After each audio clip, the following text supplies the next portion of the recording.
Со оглед на тоа што израелците се уште се травматизирани од масакрот на Хамас на 7 октомври, израелскиот парламент со големо мнозинство гласаше за отфрлање на едностраното признавање на палестинската држава.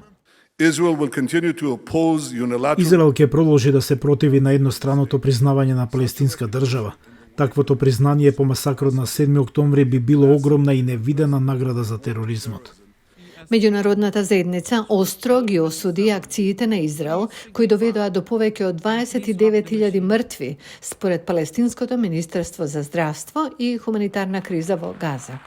Тие исто така рекоа дека Газа мора да биде дел од идната палестинска држава и палестинските власти кои го контролираат Западниот брег го гледаат сегашниот меѓународен одговор на војната Израел-Хамас како можност.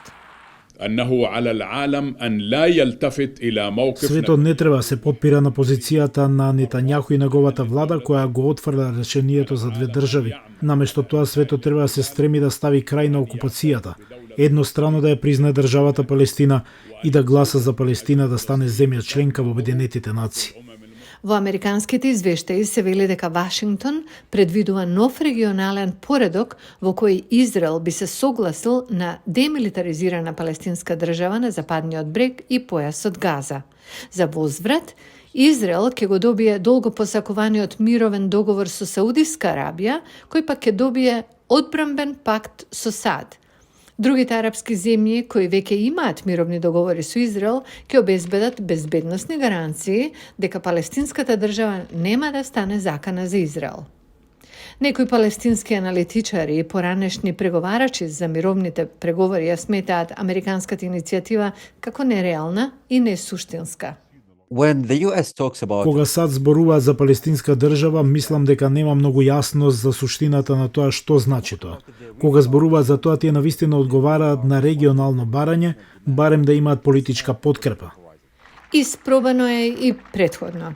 Во 1993 година Израел и палестинците, заедно со американскиот претседател Бил Клинтон, го потпишаа договорот од Осло, со кој се постави патокас за палестинска држава.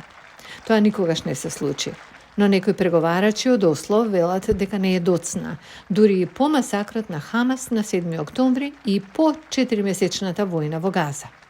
Usually you make peace after war.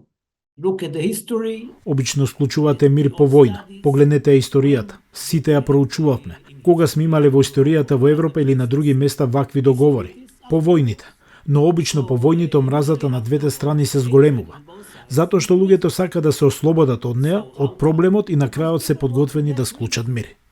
Но визијата на Бејлин за мир не е во согласност со моменталното израелско јавно мислење, според анкетата на Израелскиот институт за демократија, според која 2/3 од израелците не поддржуваат палестинска држава, дури како дел од договорот кој вклучува мир со Саудиска Арабија.